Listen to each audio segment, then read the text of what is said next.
আমার সকল প্রিয় ছাত্রছাত্রীকে জানাই আমার চ্যানেলের তরফ থেকে স্বাগতম। স্টুডেন্ট দেখো, আজকে আলোচনা করছি তোমরা যারা নর্থ বেঙ্গল ইউনিভার্সিটির আন্ডারে পড়াশোনা করছো, ঠিক আছে? তো তোমাদের আমি আজকে আলোচনা করব যে যারা রয়েছে 5th সেমিস্টার স্টুডেন্ট, যাদের রয়েছে ডিএসই এডুকেশন, ঠিক আছে?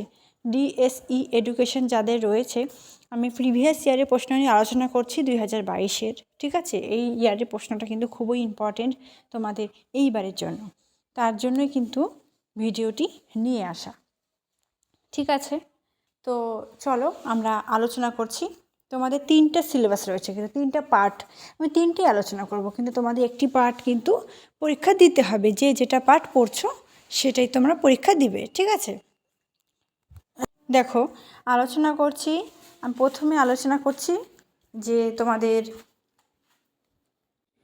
দেখো ভ্যালু এডুকেশন আলোচনা করছি।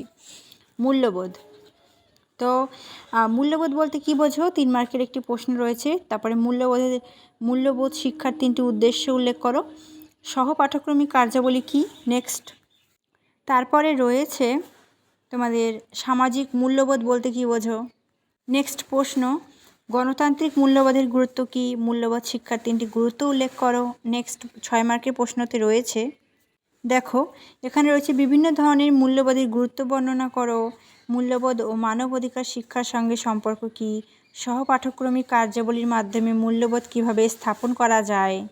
নেক্সট রয়েছে তোমাদের গল্প বলা সম্পর্কে একটি সংক্ষিপ্ত টিকা। ভারতে মূল্যবোধ শিক্ষার প্রয়োজনীয়তাগুলি কী কী?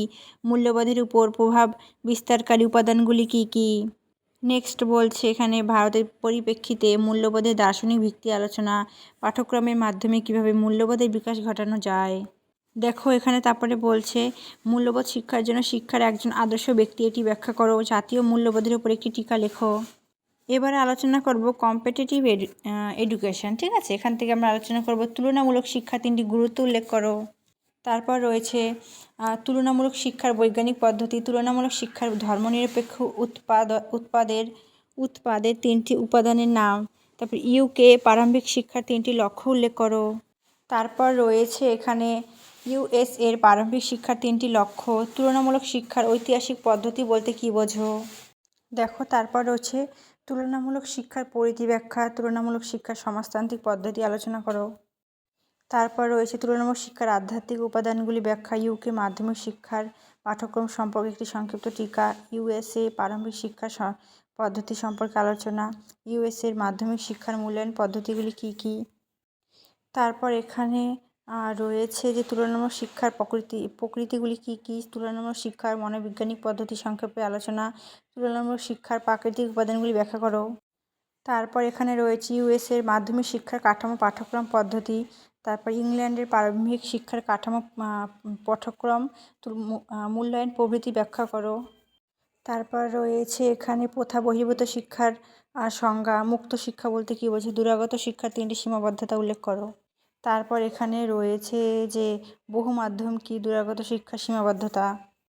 তারপর এখানে রয়েছে যে দূরাগত শিক্ষার 3টি উদ্দেশ্য। দূরাগত শিক্ষার যে কোনো 3টি কৌশল উল্লেখ করো। তারপর এখানে রয়েছে দূরাগত শিক্ষার শিখন প্রক্রিয়ায় যোগাযোগের ভূমিকা। পত্রযোগে শিক্ষার সম্পর্কে একটি সংক্ষিপ্ত টিকা।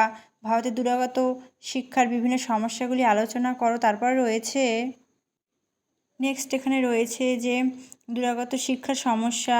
তারপর ন্যাশনাল ওপেন স্কুলের বৈশিষ্ট্য আলোচনা। দূরাগত শিক্ষা বহু মাধ্যমিক ভূমিকাগুলি কী কী?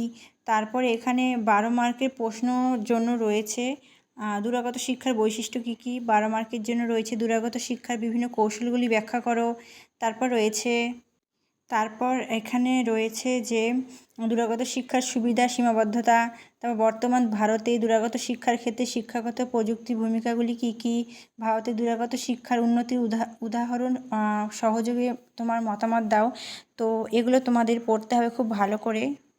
ভিডিওটি কেমন লাগলো কমেন্ট করে জানাও, বন্ধুদের সাথে শেয়ার করো, সকলকে দেখার সুযোগ করে দাও। প্রিভিয়াস ইয়ারের প্রশ্নগুলি খুব ইম্পর্টেন্ট থাকে, তোমরা বুঝতে পারো কোথা থেকে কেমনভাবে প্রশ্ন আসে, ঠিক আছে? তো ভিডিওতে একটি অবশ্যই লাইক করবে। Thanks for watching after all. Thank you সকলকে।